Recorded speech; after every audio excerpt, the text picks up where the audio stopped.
Doppler effect.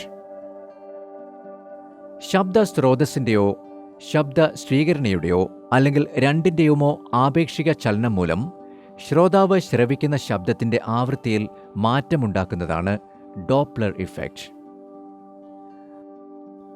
അകലെ നിന്ന് വേഗതയിൽ റെയിൽവേ സ്റ്റേഷനിലേക്ക് വരുന്ന ട്രെയിനിൻ്റെ ഹോൺ ശബ്ദത്തിൻ്റെ ആവൃത്തി കൂടിയതായും ട്രെയിൻ സ്റ്റേഷനിൽ നിർത്താതെ നമ്മളെ കടന്നുപോയി കഴിയുമ്പോൾ ആവൃത്തി കുറഞ്ഞതായും കേൾക്കുന്നത് ഇതുകൊണ്ടാണ്.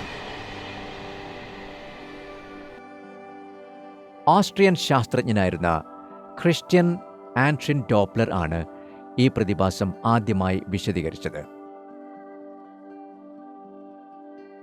ശബ്ദത്തിൻ്റെ പ്രതിപതനം അഥവാ റിഫ്ലക്ഷൻ ഓഫ് സൗണ്ട്.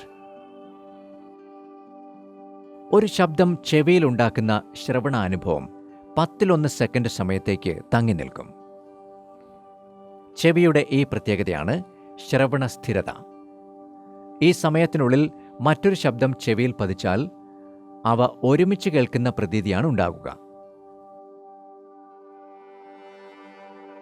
ഒഴിഞ്ഞ ക്ലാസ് മുറികളിലോ വീട്ടിലെ ഒഴിഞ്ഞ മുറികളിൽ നിന്നോ ശബ്ദമുണ്ടാക്കിയാൽ മുഴക്കം അനുഭവപ്പെടുന്നത് ശബ്ദത്തിൻ്റെ ആവർത്തന പ്രതിപതനത്തിൻ്റെ ഫലമായിട്ടാണ്.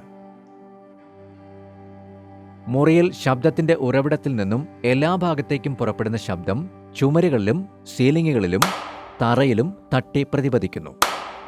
ഈ ശബ്ദം മറ്റിടങ്ങളിൽ തട്ടി വീണ്ടും വീണ്ടും പ്രതിപദിച്ച് ശ്രോതാവിൻ്റെ ചെവിയിലെത്തുന്നു.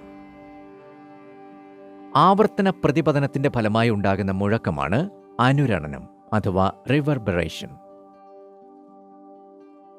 നേരിട്ടുള്ള ശബ്ദത്തിനു ശേഷം കുറച്ചു സമയം കഴിഞ്ഞ് കേൾക്കുന്ന പ്രതിഫലനത്തെയാണ് പ്രതിധ്വനി എന്ന് പറയുന്നത്.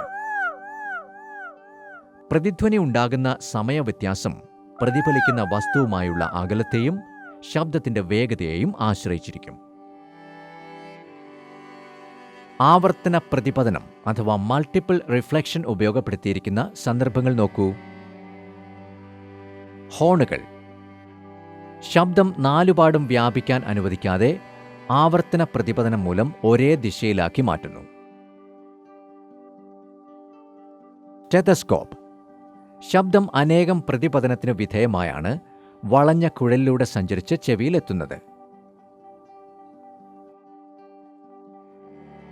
ഹാളുകളുടെ സീലിംഗുകൾ വളച്ചു നിർമ്മിച്ചിരിക്കുന്നു.